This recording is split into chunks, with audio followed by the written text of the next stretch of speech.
Hello guys, तो मैं ले आया हूँ बॉडी बिल्डिंग की बहुत सारी नई अपडेट्स। और आज की फर्स्ट अपडेट में बात करेंगे हार्डी चूपन के बारे में। और हार्डी, आपको याद होगा गाइस, अभी थोड़े टाइम पहले ही ऑफ गियर गए थे और एक रेस्ट और रिकवरी पीरियड इन्होंने लिया था। बट मैन, अभी ज़्यादा टाइम नहीं हुआ, इतने कम टाइम पीरियड में he is back on it again. तो he can not rest guys, मतलब ये उन लोगों में से हैं जो रेस्ट करते हैं तो रेस्टलेस फील करते हैं, स्पेशली जब उन्हें पता हो कि अभी जॉब पूरी तरह से कंप्लीट नहीं हुई है, अभी काम बाकी है, अभी चीज़ें करी जानी है। स्पेशली जब वो ये भी जानते हो कि उनका कंपटीशन वो रेस्ट नहीं कर रहा है, तो ये लोग कैसे रेस्ट कर सकते हैं। तो बहुत ही कम टाइम इन्होंने लिया रेस्ट करने के लिए, रिकवरी करने के लिए, और उसके बाद फिर से ही हॉप्ड ऑन द गियर। तो अब वही है, गियर पे फिर से वापस आने के बाद अभी यहाँ इस अपडेट में आप हार्डी को देख सकते हो। Yes, definitely he is looking a little bit smaller, but वो चीज़ बनती है गाइस। मतलब आप उतने फुलर नहीं लगते जब आप ऑफ गियर होते हो, तो वो चीज़ हार्डी के साथ भी थोड़ी बहुत यहाँ पर विजिबल है। बट उसके बाद भी गाइस, आप देखोगे कंडीशन, आप देखोगे फाइबर्स, आप देखोगे striations, they all are there. मतलब किसकी बात कर रहे हैं हम? हार्डी चूपन की, राइट। तो ये चीज़ तो स्टेपल की तरह आती है मैन। मतलब ऑफ गियर जाने के बाद भी इनकी कंडीशन सैमसंग डॉलर से 1000 गुना सुपीरियर है। मतलब वो फिल्टर करके अपडेट्स डालते हैं, बहुत अच्छे एंगल्स लेकर अपडेट डालते हैं, उसके बाद भी ऑन गियर होने के बाद भी उनके ऐसे फाइबर्स, ऐसी स्ट्राइशंस, ऐसी कंडीशन नहीं दिखती जो हार्डी की ऑफ गियर होने पर है। मतलब आप समझ रहे हो कितना बड़ा डिफरेंस यहाँ पर क्रिएट हो चुका है। तो एक बहुत ही elite body builder, top of the top body builder की हम यहाँ पर बात कर रहे हैं। हार्डी चूपन ने यहाँ पर एक कैप्शन भी डाला है। अब इनके कैप्शन मुझे ना तो पहले समझ में आते थे, ना तो ट्रिप से वापस आने के बाद समझ में आ रहे हैं, बट मैं आपको बता देता हूँ, उसे हिंदी में ट्रांसलेट कर देता हूँ। आप में से किसी को समझ में आए तो मुझे ज़रूर बताना। तो यहाँ हार्डी कैप्शन में बोलते हैं, अब तक रेस्ट काफ़ी हो गया भाई, ये बेहतर है कि अब शुरू करा जाए। शुरू करो जब तक सारे वर्ड्स फिनिश ना हो जाएं। लेट्स गो भाई, चलते हैं, रेस्ट काफ़ी है। और याद रखो, ये थंबनेल इससे बड़ा है रियलिटी में। और ढेर सारी इमोजीज यहाँ पर यूज़ करी हैं हार्डी चूपन ने। Well, I don't know man, I really don't know कि यहाँ पर हार्डी क्या कहना चाहते हैं, और आप बताना मुझे कमेंट्स में अगर आपको समझ में आए। बट इनके कैप्शंस मुझे स्टार्टिंग से फ़नी लगते थे और अभी भी बहुत ज़्यादा फ़नी लगते हैं। But I know it's a language barrier, तो मैं इसका मजाक बिल्कुल भी नहीं उड़ा रहा हूँ। मैं आप लोगों को सिर्फ एक फ़नी में ये चीज़ बता रहा हूँ। वैसे Hardy is seeing direct updates, जिस तरह से डायरेक्ट इस वक्त ट्रेन कर रहे हैं मैन, मतलब उन्होंने अपनी इंटेंसिटी का लेवल 10x कर दिया डायरेक्ट लंसफोर्ड ने इस वक्त। और इस बारे में अगर आपको पता करना है तो आपको उनके यूट्यूब वीडियोस देखने पड़ेंगे। प्लस हार्डी जानते हैं कि डायरेक्ट सिर्फ इकलौते बॉडी बिल्डर नहीं है, माना वो चैंपियन है, बट एक इकलौते बॉडी बिल्डर वो नहीं है जिनके लिए उन्हें प्रिपेयर करना है। There is Nick Walker as well, there is Samson Dauda as well, क्योंकि सैमसन डॉडा से आर्नोल्ड क्लासिक यूके में डिफरेंस बहुत ही कम बताया था जजेस ने। साथ ही निक वॉकर मैन एक बहुत ही जबरदस्त डार्क हॉर्स, जिनकी कंडीशन के बारे में, जिनकी पीक के बारे में हार्डी ऑलरेडी जानते हैं। अब लोग कुछ भी बोले मैन, बट हार्डी नोस कि किस लेवल पर वो खुद को ला सकते हैं। और इसीलिए हार्डी ने ज़्यादा रेस्ट लेना बिल्कुल भी सही नहीं समझा। कोई भी स्टोन अनटर्न नहीं छोड़नी, और एक यही शॉट है उनके पास, और वो चीज़ ये जानते हैं। तो एनीवेज गाइस, ये चीज़ भी बहुत ज़्यादा इंटरेस्टिंग होगी कि हार्डी अगर इस बार स्टेज पर आ गए, क्योंकि देखो जैसी सिचुएशन चल रही है ईरान को लेकर और स्पोर्ट्स को लेकर, मैंने आपको पहले भी बताई थी, और अभी भी ना ये चीज़ बहुत ज़्यादा बढ़ती हुई जा रही है। मतलब चीज़ें थोड़ी सी ठंडी हो गई हैं, लेकिन सुनने में आ रहा है कि चीज़ें अभी फिर से बढ़ सकती हैं। और इसीलिए वीज़ा वगैरह लेने की चीज़ों में बहुत ज़्यादा प्रॉब्लम्स आएंगी सारे एथलीट्स को, इवन सारे जितने भी लोग हैं उनको। तो बहुत इंटरेस्टिंग होगा अगर हार्डी को वीज़ा मिल जाए मैन, मज़ा आ जाएगा देखने में। बाकी अगर हम चलें नेक्स्ट अपडेट पर, तो वो है लोगन फ्रैंकलिन की। And that's the Logan Franklin we wanted to see for a long time. यही वो लोगन फ्रैंकलिन है जिसे हम जानते थे। Finally getting into his zone, मतलब वो उस जोन में और उस तरीके से ट्रेन करने में बिल्कुल वापस आ रहे हैं। वो डेडिकेशन वापस आ रही है। फाइनली इन्होंने एक कोच हायर कर लिया, और किसको हायर करा गाइस? पैट्रिक टूर को, जो इस वक्त बहुत ही ज़्यादा डिमांड में है। And Patrick Tour definitely knows what to do with him. इनकी कंडीशनिंग इंक्रीज करनी है, इनकी मसल मैच्योरिटी इंक्रीज करनी है, इनकी मस्कुलैरिटी पे काम करना है, वो सब चीज़ें इनके बारे में जानते हैं। And I have really no doubt कि अब हम बेस्ट वर्जन देखेंगे लोगन फ्रैंकलिन का, उस वर्जन से भी बेटर वर्जन जब ये टॉप 10 आ गए थे क्लासिक फिजिक डिवीजन में। यस गाइस, पोटेंशियल जानॉर्मस है, बहुत ज़्यादा पोटेंशियल ये कैरी करते हैं, लेकिन यूटिलाइज नहीं हो पा रहा था किसी भी तरह से। और अब अगर इन्होंने इसे यूटिलाइज कर लिया, मतलब एक कोच के साथ ये ट्रेन कर रहे हैं, बहुत ज़्यादा इनका स्ट्रेस लेवल तो वैसे ही कम हो गया होगा। प्लस कोच भी एक बहुत ज़्यादा एक्सपर्ट है अपनी ही फील्ड में, किस तरह से कंडीशन लाना है, जो एक बहुत बड़ा इशू, जो एक पीक हिट करने का इशू था लोगन फ्रैंकलिन के साथ, अब काफ़ी हद तक वो टैकल हो जाएगा। तो इस तरह से मैं डेफिनेटली देखता हूँ गाइस कि अब हम बेस्ट वर्जन देखेंगे। और इस बार लोगन फ्रैंकलिन मुझे टॉप 10 क्रैक करते हुए जरूर दिखेंगे क्लासिक डिवीजन में। But now look at him guys, Patrick यहाँ पर जानते हैं, पैट्रिक ने इस बारे में बात भी करी कि इनकी मस्कुलैरिटी पे काम करना है, क्योंकि जब ये प्रेप मोड में होते हैं उस टाइम पर इनकी मस्कुलैरिटी थोड़ी सी डाउन हो जाती है। थोड़ा वाटर इनटेक ये वगैरह कम कर देते हैं, कार्ब लोड उस तरह से नहीं कर पाते, तो उस तरह से फुलनेस ये स्टेज पर नहीं लेकर आ पाते हैं। साथ में इनकी कंडीशनिंग मैन, जिस पर अभी तक काफ़ी क्वेश्चन उठा है, कभी भी पीक उस तरह से हिट नहीं करके आ पाए, उस पर अब ये बहुत ज़्यादा काम करने का डिसाइड कर चुके हैं। सो आई बिलीव गाइस ये दुबई प्रो में कम्पीट करने वाले हैं। अब देखो, पहले जब इस बारे में हमने सुना था ना कि क्वालिफाई होने के बाद भी लोगन फ्रैंकलिन अब कम्पीट करने का डिसाइड करें, तो ये बात बहुत ही इलॉजिकल लगी थी। एक तरह से अपने मोमेंटम को फिनिश करने वाली लगी थी, एंड करने वाली लगी थी, लेकिन अब it all make sense. Yes guys, Patrick tour के इस सिचुएशन में, इस सीन में जुड़ जाने के बाद से ये चीज़ अब बहुत ज़्यादा लॉजिक, बहुत ज़्यादा सेंस बना रही है।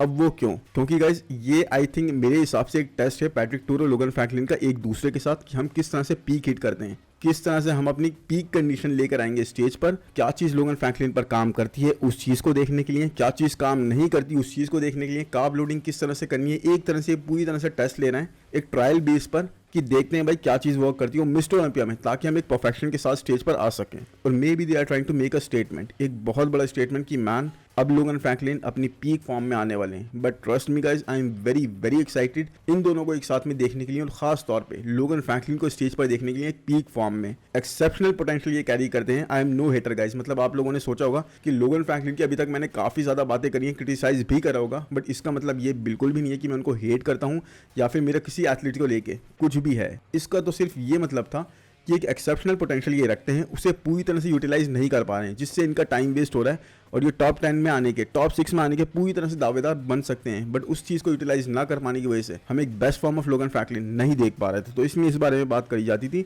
बट अब मैन, अब चीज़ें are going to be very different, अब चीज़ें देखने में are going to be very exciting, और मैं तो बहुत ज़्यादा वेट कर रहा हूँ कि मैन कैसे देखने को मिलेंगे, स्पेशली दुबई प्रो। अब तो दुबई प्रो भी क्लासिक डिवीजन के हिसाब से बहुत एक्साइटिंग हो गया है, क्योंकि एक नई ही टीम लोगन फ्रैंकलिन और पैट्रिक टूर एक साथ में होंगे, हमें वहाँ देखने को मिलेंगे। बाकी एनीवेज अब चलिए नेक्स्ट अपडेट पर, तो वो हैगा इस गुड वीटो की। और गुड वीटो क्या ये न्यूयॉर्क प्रो कर रहे हैं? मैन कई सारे चैनल्स ना इस बारे में बात कर रहे हैं कि गुड वीटो न्यूयॉर्क प्रो में कम्पीट करने वाले हैं। अब देखो, ऑफिशियल स्टेटमेंट कोई भी इस बारे में नहीं आया है, तो मैं बिल्कुल ये नहीं बोलूँगा कि वो कम्पीट करने वाले हैं या फिर नहीं करने वाले हैं, बिकॉज ये लोग अभी तक सारे र्यूमर्स पे बात कर रहे हैं, गेस्ट पे बात कर रहे हैं। बट मुझे लगता है कि अभी तक अगर इनका कम्पीट करने का प्लान होता तो अब 3 वीक से भी कम है न्यूयॉर्क प्रो में, तो अभी तक इन लोगों ने कुछ ना कुछ इस बारे में बात कर दी होती। क्रिस असीतो ने, जो इनके कोच हैं इस वक्त, उन्होंने इस बारे में अनाउंस कर दिया होता, बट अभी तक ऐसा कुछ नहीं करा गया। तो लेट्स वेट जब तक ऐसा ऑफिशियल नहीं हो जाता। बट अगर ये कम्पीट करते हैं गाइस, तो एक बहुत अच्छा स्टैंड अप हमें देखने को मिलेगा मार्टिन फिट्जवाटर, टोनी ओबर्टन और क्विंटन बीसवुड के साथ इनका।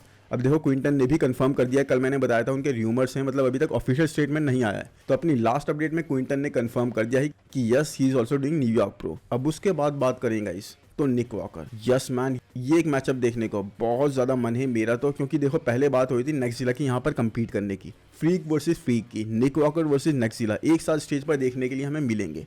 बट नेक्सिला ने बैकआउट कर दिया, और उसके बाद अब गुड वीटो अगर हमें देखने को मिल जाते हैं निक वॉकर के अगेंस्ट स्टैंड करते हुए, तो man that is going to be a moment. एक बहुत ज़बरदस्त पिक्चर हमें देखने को मिलेगी दोनों की एक साथ में। पता लगेगा कौन ज़्यादा मैसिव है, मतलब पता है हमें निक वॉकर वैसे बहुत ज़्यादा मैसिव है, बहुत ज़्यादा फ्रीकिश है, लेकिन यस, गुड वीटो को उनके साथ देखने में एक अलग ही मजा आएगा, क्योंकि दोनों ही फायर्ड अप होकर पोजिंग करते हैं गाइस। दोनों का जोश, दोनों का स्पिरिट, दोनों का पैशन एक अलग ही दिखता है पोज करते हुए, तो वो चीज़ देखने में बहुत ही ज़्यादा मज़ा आने वाला है अगर ऐसा हो जाता है तो। बाकी गुड वीटो की अगर अपडेट्स देखें तो man he does seem ready, मतलब उतनी अच्छी कंडीशन इनकी लग रही है। ऑलरेडी 2 शो में कम्पीट कर चुके हैं, अभी ज़्यादा ऑफ भी नहीं गए होंगे। दूसरा तो फिर उस हिसाब से इनकी कंडीशन वापस आ गई है, जैसी अपडेट्स ये डाल रहे हैं। ड्राइनेस वगैरह हर चीज़ विजिबल है मैन, हर चीज़ इनकी बिल्कुल श्रेडेड वगैरह, पील्ड वगैरह, इनको कुछ करने की भी ज़्यादा ज़रूरत पड़ेगी नहीं, बस इसी तरह आ जाए। लेकिन हाँ, एक चीज़ इनके लिए गलत जाएगी कि यस, यहाँ पर ये जीत तो सकते नहीं है मैन। देखो, जीतना आपको पता है यहाँ पर निक वॉकर को ही है, तो सेकंड आने के लिए इतनी ज़्यादा मेहनत करना। बाकी हाँ, एक चीज़ और है कि यहाँ पर प्राइज मनी बहुत अच्छा कर दिया गया है, मतलब अब $30,000 $30,000 यहाँ का प्राइज मनी है। तो आर्नो क्लासिक ओहायो सबसे ज़्यादा प्राइज मनी, उसके बाद आर्नो क्लासिक यूके उससे कम प्राइज मनी, और 3rd नंबर पर प्राइज मनी है न्यूयॉर्क प्रो का। तो हर एक शो एक तरीके से गाइस प्राइज मनी बढ़ा रहा है, इसीलिए लाइनअप इतना ज़्यादा स्ट्रांग होता जा रहा है। देखो, पहले यहाँ पर सिर्फ निक वॉकर और टोनी ओबर्टन थे, फिर बीफ्स 2 ऐड हुए, उसके बाद क्विंटन बीसवुड ऐड हुए, उसके बाद मार्टिन फिट्जवाटर ऐड हुए, अब देखो गुड वीटो की भी सुनने में आ रही है। तो ये एक बहुत अच्छी चीज़ हो जाती है जब आप प्राइज मनी इंक्रीज करते हो, शो सारे ना बहुत ज़्यादा एक्साइटिंग हो जाते हैं। तो इसी तरह से guys New York pro is turning out to be a mini Arnold classic. Yes guys, जैसे आर्नो क्लासिक को हम बोलते हैं ना मिनी ओलंपिया, वैसे ही मिनी आर्नो क्लासिक बनता जा रहा है न्यूयॉर्क प्रो। बॉडी बिल्डिंग के जो भी फैंस हैं, जो भी पसंद करते हैं बॉडी बिल्डिंग को एज अ स्पोर्ट, उनके लिए एक बहुत ही एलीट टाइम चल रही है, बहुत ही एपिक टाइम चल रही है, क्योंकि हर एक शो बहुत ही एक्साइटिंग है मैन। हर एक शो में कंपटीशन का लेवल बहुत ही अलग जा रहा है। अब देखो, फर्स्ट का तो हमें पता है, सेकंड के लिए जो बैटल होगी ना क्विंटन बीसवुड के बीच में, मार्टिन फिट्जवाटर के बीच में, टोनियो बर्टन के बीच में, that is going to be a fire, that is going to be really really a fire thing. बाकी टोनियो बर्टन की भी हमें लेटेस्ट अपडेट मिली है जो मैं आपको दिखा देता हूँ, and I don't know what he is doing but getting better and better अपनी हर एक अपडेट के साथ। मतलब पहले ब्राजील में इन्होंने रफाइल को टक्कर दी, जो इतनी ज़्यादा स्ट्रांग टक्कर हम एक्सपेक्ट नहीं कर रहे थे गाइस, मतलब बहुत ही कहीं भी जा सकता था मुकाबला, इस तरह की टक्कर दी उन्होंने रफाइल मैंडो को। उसके बाद फिर थैंक गॉड किसी तरह से कंट्रोवर्सी जो इनकी चल रही थी, जो पॉडकास्ट वगैरह में इन्होंने बोल दिया था, वो चीज़ें खत्म हो गई, अब सारी सॉर्ट आउट हो गई हैं, दोनों एक दूसरे को कुछ भी नहीं बोल रहे हैं। बट यहाँ देखो इस अपडेट के अंदर लुकिंग फुल ब्लोन, पूरी तरह से फुलनेस वो कैरी कर रहे हैं ये, और साथ में बिगर और फुलर साइड पर लग रहे हैं। हाँ थोड़े से कभी कभी ट्रांजिशन में जाते हुए ये ब्लोटेड लग रहे हैं, but yes guys he still has got time, इनके पास अच्छा खासा टाइम है। एंड डेफिनेटली मार्टिन फिट्जवाटर इनकी बैटल वो देखने में बहुत ही क्रेजी होगी, बहुत ही एपिक होगी। मतलब आप जानते हो they both have proved themselves, कितने अच्छे से इंप्रूव कर रहे हैं, कितनी अच्छी कंडीशन ला रहे हैं, कितना अच्छा शेप कैरी कर रहे हैं। अब battle we could have seen in Detroit Pro, अगर इन्होंने टाइम पर कॉन्ट्रैक्ट या फिर फॉर्म वगैरह साइन कर दिए होते, लेकिन इन्होंने कुछ भी नहीं करा और इन्होंने बहुत अच्छी एक अपॉर्चुनिटी ना सिर्फ क्वालिफाई करने की बल्कि एक अच्छा चेक भी अपने नाम करने की लूज़ कर दी।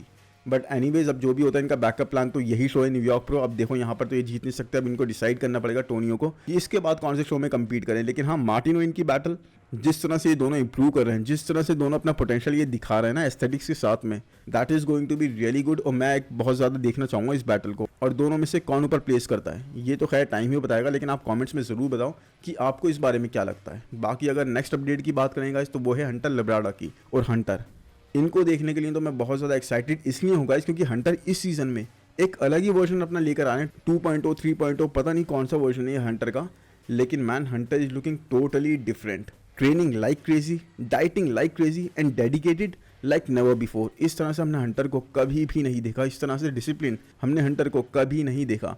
Improvements are really crazy. Look at the shoulder with guys, कितनी ज़्यादा इनकी शोल्डर विथ यहाँ पर लग रही है, और आर्म्स मैन इनके आर्म्स इतने ज़्यादा ग्रो कैसे हो गए, ये तो बहुत ही ह्यूज लग रहे हैं। क्रीजो, निक वॉकर और अब हंटर लब्राडा, इन तीनों के आर्म्स की बात करी जाएगी क्योंकि हंटर के आर्म्स कभी भी इतने ह्यूज नहीं थे, but now they are looking massive, really really massive. अब रियली गाइज मैं देखना चाहता हूँ कि स्टेज पर व्हाट ही ब्रिंग्स, बिकॉज ना सिर्फ ये बड़े हो रहे हैं बल्कि he is getting leaner as well. इन्होंने अपना शेप बनाए रखा है और इतने बिगर होने के बाद भी ये बिल्कुल भी बल्कि साइड पे नहीं लग रहा है, he is looking very lean. और डेफिनेटली जैसे मैंने बोला बॉडी बिल्डिंग का फैन होने का सबसे बेस्ट टाइम है, तो इसीलिए गाइस क्योंकि everyone is super inspired, everyone is super discipline, dedicated, sport को अपना 100% देने को रेडी हैं, and putting in the work this way only, fixing every aspect of diet and training. हर चीज़ अपनी डाइट एंड ट्रेनिंग का ये लोग फिक्स कर रहे हैं, कोई भी कमी अपनी तरफ से नहीं छोड़ रहे हैं। तो लेवल ऑफ कंपटीशन इस वक्त ना बहुत ही हाई हो गया है, जहाँ पर कोई भी एक दूसरे से बहुत ज़्यादा आगे नहीं है।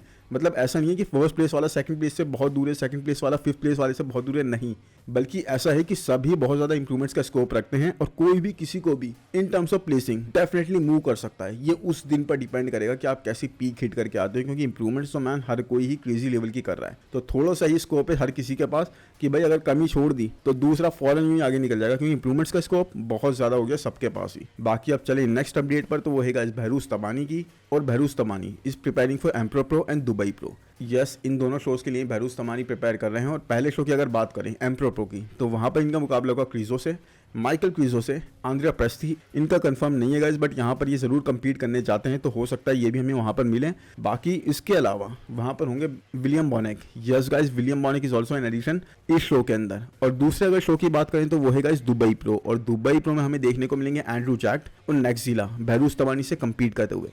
अब देखो बहुत सारे चैनल्स और बहुत सारे लोग ये बोल रहे हैं कि बहरूज तबानी का इस साल क्वालिफाई करना is also going to be very difficult, qualify करना भी बहुत मुश्किल है। बट पता है मुझे क्या लगता है, और शायद आप भी यही मानते होंगे, बहरूज तबानी का मुझे तो ये लगता है कि दोनों शोज में ही जीत सकते हैं और दोनों शोज से ही क्वालिफाई कर सकते हैं। क्योंकि देखो अगर क्रीजो से बात करें, Krizo is yes massive, muscle mass incredible level की वो कैरी करते हैं, बट इनकी कंडीशन देखो गाइस, इनका शेप देखो, एम्प्रो प्रो में अभी बहुत टाइम है, उसके बाद भी इनका शेप देखो, शोल्डर की विड्थ देखो, शोल्डर पे जैसे कैप बन रहा है, इनके डेल्ट्स के कैप बन रहा है, ऐसा लग रहा है रग्बी वाली यूनिफॉर्म इन्होंने पहन रखी है अपने शोल्डर्स पे। इस तरह के मैसिव और इस तरह की फुलनेस और राउंडनेस ये दिखा रहे हैं। अब कंडीशन में देखो क्रीजो इनको मैच नहीं कर सकते, Andrea Presti is also having his flaws, और विलियम बॉनेक मैन अब देखो उनका डाउनफॉल या फिर उनका मतलब वैसा पीरियड नहीं चल रहा। लेकिन बहरूज तबानी की कंडीशन और जिस तरह की आप पीक लेके आते हैं, मुझे नहीं लगता मैन इनको हराना ईजी होगा। साथ में अगर हम दूसरे शो की बात करें दुबई प्रो, तो वहाँ पर यस एंड्रू जैक्ट होंगे, नेक्सजिला होंगे, लेकिन मैन एक complete body builder in terms of everything, in terms of proportions मेरे हिसाब से बहरूज तमानी ही है। एंड्रू जैक्ट के साथ हम हमेशा देखते हैं पीक हिट करने का या तो कोई इशू आ जाता है या फिर वो थिकनेस साइड पोजीज में वो कैरी नहीं करते, अभी उनको और मसल मास चाहिए। बट क्या बहरूज के साथ भी ऐसा है? मैन बिल्कुल भी मुझे नहीं लगता। बहरूज को हराना इजी होगा और दोनों ही शोज से मैं तो बोलता हूँ क्वालिफाई कर जाएंगे और दोनों ही शोज में एक बहुत अच्छा चेक ये ले लेंगे।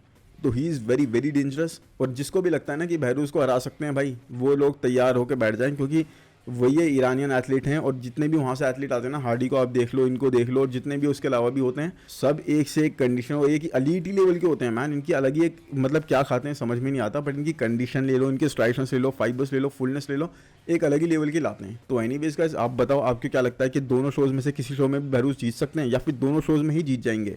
बाकी इनके लिए सबसे बड़ी थ्रेट कौन बनेगा ये भी कमेंट्स में बताना। अब अगर हम चलें नेक्स्ट अपडेट पर, तो होएगा अकीम विलियम्स की। और अकीम विलियम्स के स्टॉक्स तो बहुत हाई हो रहे हैं इस वक्त आर्नो क्लासिक की परफॉर्मेंसेस के बाद में। मतलब एक तरह से इनके स्टॉक्स बिल्कुल डाउन हो रहे थे, उसके बाद जिस तरह से ये आर्नो क्लासिक में क्रिस असीतो के साथ में वर्क करते हुए मैन ओहायो में एक अलग ही नाम करा, यूके में और एक अलग नाम कर दिया। अब तो मैन बहुत ज़्यादा इनकी हाइप चल रही है। अब ये कम्पीट करने वाले टोरंटो प्रो में, जो कि थोड़ा टाइम है जिसमें। अब वहाँ पर देखो कम्पीट करने वाले दूसरे एथलीट है हसन मुस्तफ़ा। तो मुझे लग रहा है एक बैटल तो हमें काफ़ी टाइम बाद दोबारा इन दोनों की देखने को मिलेगी। पहले भी दोनों एक दूसरे से काफ़ी कम्पीट कर चुके हैं, बट अकीम विलियम्स मुझे एक फेवरेट लग रहा है उस शो में जाते हुए कि अकीम विलियम्स हसन मुस्तफ़ा को बीट कर देंगे, क्योंकि हसन मुस्तफ़ा के साथ ना हमेशा वही इशू रहता है मैन, कंडीशन उस लेवल की वो लेके नहीं आ पाते। और अकीम विलियम्स इस वक्त एक प्राइम वाला पीरियड दोबारा आ गया जैसे इनके लिए। बाकी अकीम इस वक्त सोशल मीडिया पर बहुत ज़्यादा अपनी अपडेट्स पोस्ट कर रहे हैं। एंड यहाँ पर तो देखो इन्होंने ये भी पूछा कि अपना फ्रंट डबल बाइसेप में किस वेरिएशन को ये यूज़ करें स्टेज पर। अब देखो एक तरफ आप देख सकते हो कि ये क्रंच डाउन करके पोस्ट हिट कर रहे हैं, अपने एप्स को ज़्यादा प्रेजेंट कर रहे हैं, और दूसरी तरफ अपने चेस्ट को अप करके ये पोस्ट हिट कर रहे हैं। तो आप बताओ इन दोनों में से आपको कौन सा अच्छा लगता है? बाकी अगर मेरी बात करो गाइस, तो मेरी लिए तो दोनों ही बेटर हैं। कि मतलब आप पहले जैसे हार्डी चुपन को देख सकते हो आर्नो क्लासिक ओहायो में, उन्होंने दोनों तरह से हिट करे थे, यूके में भी दोनों तरह से हिट करे थे। पहले उन्होंने वैक्यूम हिट करी, फिर उसके बाद एप्स वाला पोस्ट हिट करे थे क्रंच करके। तो अगर आप दोनों चीज़ें कर सकते हो तो मैन दोनों यूज़ करो। बाकी अगर आपको लगता है कि एक ही आपका बेस्ट है तो आप मुझे बताओ कॉमेंट्स में आपको क्या अच्छा लगता है यहाँ पर। बाकी आज की अपडेट्स इतनी ही। अपडेट्स तो बहुत सारी हैं मैन, लेकिन वही ये 2 वीडियोस बनाने में ना बहुत ज़्यादा एनर्जी चली जाती है। एनीवेज ट्राई करूँगा कभी ना कभी तो। बाकी आई होप ये वीडियो आपको पसंद आया होगा। पसंद आए तो यार जल्दी से लाइक कर दो। 600 700 800 लाइक्स ही आते हैं यार, ज़्यादा से ज़्यादा लाइक करो, 1000 से ऊपर लेके जाओ हमारे चैनल को। और प्लस कमेंट्स में ज़रूर बताओ इस वीडियो आपको कैसा लगा। आपके कमेंट्स, आपके फीडबैक मुझे सच में मोटिवेट करते हैं आगे बढ़ने के लिए और अच्छी वीडियोस बनाने के लिए और ज़्यादा हार्ड वर्क करने के लिए। प्लस चैनल को सब्सक्राइब तो मैन करो, सब्सक्राइब करे बिना मत देखा करो, नोटिफिकेशन बेल को भी दबाओ। Thank you, bye bye.